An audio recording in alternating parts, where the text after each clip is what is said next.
अल्हम्दुलिल्लाह, अल्लाह ताला का लाखों करोड़ों एहसान। तो जी आज का दिन जो शुरू हुआ था वो हुआ था बड़ा ही हेक्टिक, क्योंकि आज सुबह सुबह सोफ़ा क्लीनर वाले को टाइम दिया था, तो बस वो आ चुका था सोफ़ा क्लीनिंग के लिए। क्योंकि ये वाइट सोफ़ा है और इसकी मेंटेनेंस इतनी ज़्यादा मुश्किल है कि अगर मैं घर पे किसी चीज़ से भी क्लीन करती हूँ ना तो वो स्पॉट रह जाता है।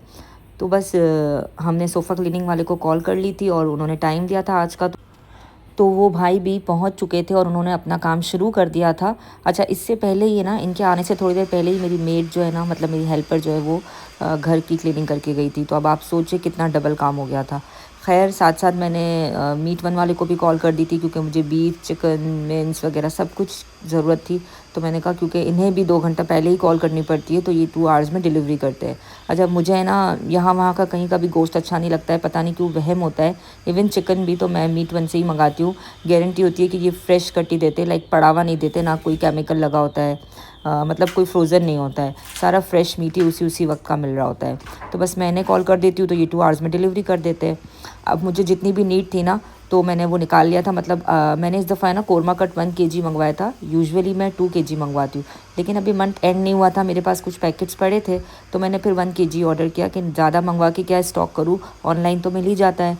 तो बस 1 किलो मैंने मंगवाया था और उसको मैंने धो के साफ़ करके उस पर क्या किया था कि सिरका लगा के, जिस तरह मैं छोड़ती हूँ ना उसी तरह से छोड़ दिया था और उसको क्लियर कर लिया था। साथ साथ मैंने अपना जो मुझे आज बनाना था ना, नगेट्स बनाने थे, बारबेक्यू समोसे बनाने थे, तो उनका भी जो चिकन था वो निकाल लिया था, ताकि उसको भी अच्छी तरह से डिप कर लूँ। लास्ट टाइम याद है ना, मैं भूल गई थी तो मुझे सिर्फ वॉश करना पड़ा था, तो मैंने इस बार पहले ही निकाल लिया था और उनको भी डिप कर दिया था सिरके में ही। अच्छा, अब मैंने क्या किया कि इस तरह से पैकेट्स बना लिए ताकि ये एक काम मेरा ख़त्म हो।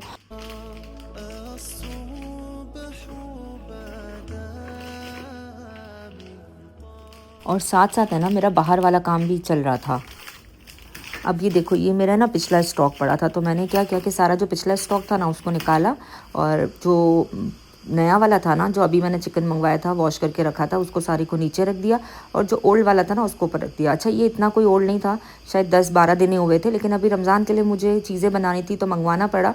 तो फिर मैंने एक साथ ही कोरमा कट भी मंगा लिया, कि फिर मैं बाकी चीज़ें तो मंगा ही रही थी, तो मैंने इसलिए वो भी मंगवा लिया। अभी देखिए, बीफ भी मेरे पास पड़ा था, लेकिन बीफ भी मैं मंगवा चुकी हूँ। अच्छा, अब मुझे ऐसा लगा कि चले जब तक मेरे बाकी चिकन्स डिप हो रहे हैं, दोनों चिकन, तो मैं अपना डिनर तैयार भी कर लेती हूँ, मतलब लंच या डिनर, क्योंकि मेरा साथ ही होता है। तो मैंने दाल बना ली थी, क्योंकि मेरा बेटा इतने दिनों से ज़िद कर रहा था, अम्मा दाल खानी है, दाल खानी है। तो मैंने कहा चलो दाल बना लेते हैं। किचन इतना छोटा है ना, साथ साथ सारी चीज़ें भी उसकी जगह पे ही रखनी पड़ती है, अदरवाइज़ तो इतना मैस हो जाता है और कुछ रखने की जगह नहीं मिलती। तो बस दाल को वॉश कर लिया था अच्छी तरह से, इसके बाद इसको चूल्हे पे चढ़ा दूँगी, ताकि क्या होगा कि साथ साथ मेरी दाल भी बनती रहेगी और मेरे बाकी सारे काम भी होते रहेंगे। और बस यही हाउसवाइफ का कमाल होता है कि वो बड़ी मल्टीटास्किंग होती है। अच्छा, मेरी फैमिली में ना, बल्कि मेरी फैमिली में, मेरे फ्रेंड्स में या बहुत सारे लोग जो मुझे जानते हैं ना, उनका ये है कि आपा आप इतने सुघड़ हो, हमें तो अंदाज़ा ही नहीं था। और बहुत सारे लोगों के मुझे ऐसे कमेंट्स आते हैं। अच्छा, मुझे कमेंट्स है ना यहाँ पर इसलिए नहीं आते क्योंकि काफ़ी सारे लोगों के पास मेरा व्हाट्सअप नंबर है। तो वो लोग मुझे ना व्हाट्सअप पे अप्रिशिएट कर देते या क्रिटिसाइज़ तो वो सामने ही कर लेते हैं, लेकिन अगर उनको तारीफ़ करनी होती है ना तो वो मुझे व्हाट्सएप पे कर देते हैं। चलो, ये भी कोई मतलब गलत बात नहीं है, हर किसी का अपना एक राइट है, जिसको जो सही लगता है। तो वो मुझे कहते हैं कि आप में ये टैलेंट भी था, ये तो हमें पता ही नहीं था। मतलब हम तो आपको इसलिए जानते थे कि आप सिर्फ बालों का काम करते हो या ब्यूटिशन हो या टीच करते हो ब्यूटिशन के काम को। तो बहरहाल एक औरत है ना, मैं ये कहूँगी कि एक औरत जो है ना, उसको खुदा ने शायद बहुत सारी चीज़ों से मिलाकर बनाया है। वो शायद सब कुछ कर सकती है।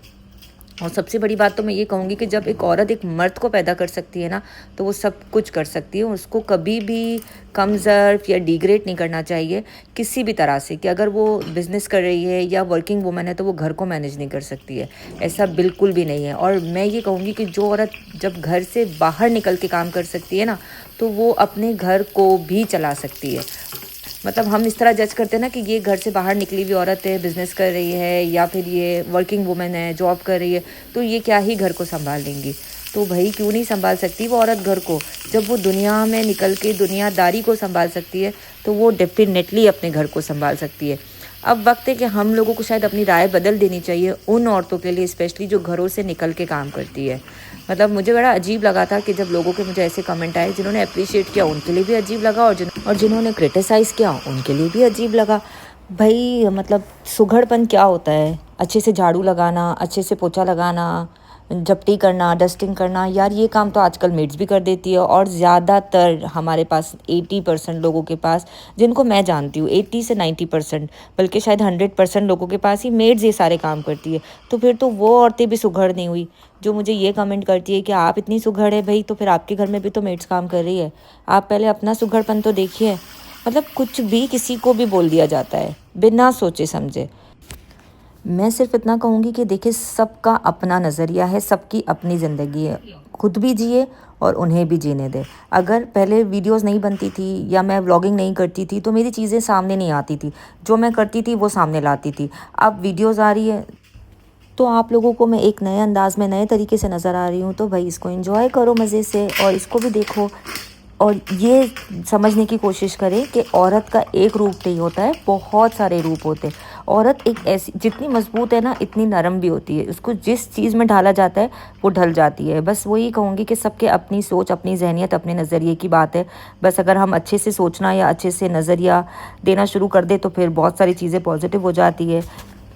खैर बहरहाल अब मेरा ये काम भी ख़त्म हो गया था अल्हम्दुलिल्लाह। जो सोफ़ा क्लीनिंग वाले भैया आए थे ना, उन्होंने बहुत ही ज़बरदस्त सोफ़ा क्लीन किए थे और बहुत ही अच्छा रिज़ल्ट आया था। माशाल्लाह माशाल्लाह अल्हम्दुलिल्लाह। फिर मैं किचन में आ गई थी क्योंकि मुझे बनाने थे चिकन बारबेक्यू समोसा। सबसे पहले मैरिनेशन बता देती हूँ। चिकन में मैंने डाला था 2 चम्मच तक दही, मतलब 2 टेबलस्पून दही डाला था। 1 टेबलस्पून बारबेक्यू सॉस डाला था। 1 टेबलस्पून पेरी पेरी सॉस डाला था। और ऑलमोस्ट जो है ना हाफ़ टी स्पून मैंने सॉल्ट डाला था, क्योंकि ना उन दोनों चीज़ों में वो सॉल्टी होता है। तो मैंने कहा बाद में टेस्ट कर लूँगी, फिर जितने सॉल्ट की नीड होगी ना वो अगेन डाल दूँगी, ठीक है। और उनको अच्छी तरह से मिक्स कर लिया था। इसके बाद मैंने एक मीडियम साइज़ का अनियन कट कर लिया था, उसको मैंने फ्राई किया, अच्छे से क्रिस्टलाइज़ किया। जब अनियन क्रिस्टलाइज़ हो गया तो इसके अंदर मैंने 2 क्यूब्स अदरक लहसुन का पेस्ट डाल के अच्छी तरह से भून लिया था। और फिर जो मैरिनेशन वाला मेरा कीमा था ना, कीमा तो नहीं था, ये बोटियाँ थी चिकन की, ये बोटियाँ इसमें डाल दी और अच्छे से इसको पहले अच्छी तरह से इसको खूब भूना। इसके बाद जो पानी रिलीज़ हुआ था उसी में इसको पकने के लिए छोड़ दिया था। जब वो पक गया, चिकन मेरा गल गया, तो इसको मैंने बहुत अच्छी तरह से अगेन भूना कि सारा पानी ड्राई हो जाए। और फिर इसको मैंने स्मोक दिया कोल के साथ, मतलब कोयले के साथ। कोयले को मैंने दूसरे चूल्हे पे साथ साथ ही रख दिया था, ताकि जो है ना मेरे कुकिंग के साथ साथ कोयला भी हो जाए। अब आपने देखा मैंने इसको किस तरह से स्मोक दिया और इसमें हल्का सा धनिया छिड़क दिया था।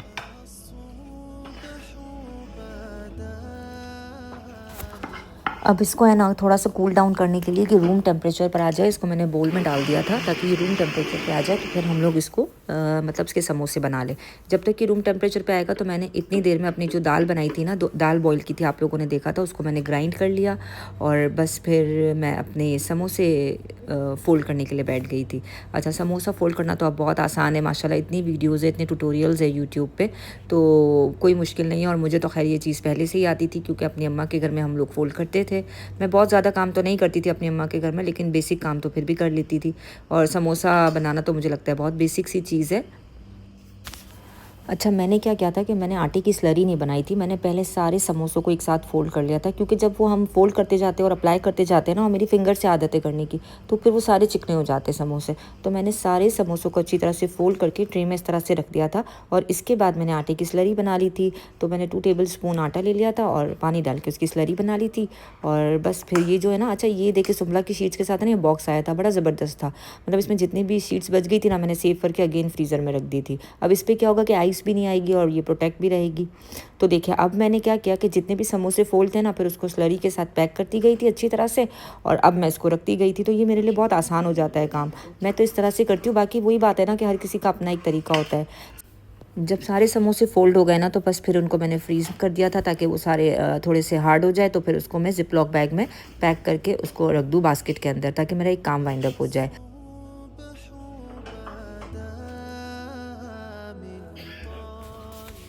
तो जी अब बारी थी दाल में तड़का डालने की। तड़के के लिए मैंने पैन में तेल ले लिया था। और फिर जो तड़का मैं बनाती हूँ ना, वो मैं क्या करती हूँ कि एक बोल के अंदर मैं जो शान का दाल मसाला है ना, वो 1 चम्मच लेती हूँ, 1 टेबल स्पून तक ले लेती हूँ अकॉर्डिंग टू दाल की क्वांटिटी। अगर कम होती है तो 1 टीस्पून भी ले लेती हूँ। और जो कश्मीरी मिर्ची होती है ना, उसको कट करके वो ले लेती हूँ। 2 बड़ी बड़ी होती है तो उसको कट कर लेती हूँ, फिर इसमें डाल देती हूँ। जो स्टीम मसाला मैं रोस्ट करती हूँ ना, जो मैंने रोस्ट किया हुआ है, वो वाला 1 स्पून डाल देती हूँ। और बस उसको जो है ना मैं इसमें कर देती हूँ, साथ कड़ी पत्ते भी होते हैं, ठीक है। वो सारा एक साथ मैं पैन में डाल देती हूँ और बस फिर मज़े से तड़का डाल देती हूँ। तड़का हो या बिगार हो, जो भी आप लोग कहना चाहो वो कह सकते हो। तो इसके बाद मेरी दाल ऑलमोस्ट रेडी है और ऊपर से मैं धनिया छिड़क देती हूँ। अब बारी थी चावलों की, तो बस चावल मैंने ना भिगाना भूल गई थी, इतने सारे कामों के चक्कर में मैंने फटाफट से धोए क्योंकि ऑलमोस्ट रात का टाइम हो चुका था, मतलब 7:30-8 बज रहे थे और अब अयान भी घर आने वाला था और उसके पापा भी आ जाते। तो बस मैंने फटाफट से राइस को पकाने के लिए रख दिया और इतनी देर में ये कि मेरे जो है समोसे भी वो हो गए थे, फ्रीज़ हो गए थे। तो मैंने कहा इसको भी पैकेट बना लूँ ताकि ये ट्रेस भी जो है ना वो फ्री हो जाए। अब ये देखिए मैंने ना जितना भी फ्रोज़न आइटम बनाया था ना वो इस तरह से बास्केट में कलेक्ट कर लिया था ताकि मेरे लिए रमज़ान में आसानी हो जाए, क्योंकि रमज़ान में डेली कुकिंग अलग होती है, रोज़े भी जल्दी खुल जाएंगे इस बार, तो फ्रोज़न आइटम की प्रिपरेशन होना तो बहुत आसानी हो जाती है। बस अल्लाह ताला सबके दस्तरखानों को वसी करे, सबके रिस्क में बेतहाशा बरकत दे। आमीन सुम आमीन। मुझे भी अपनी दुआओं में ज़रूर याद रखिएगा। अल्लाह हाफ़िज़।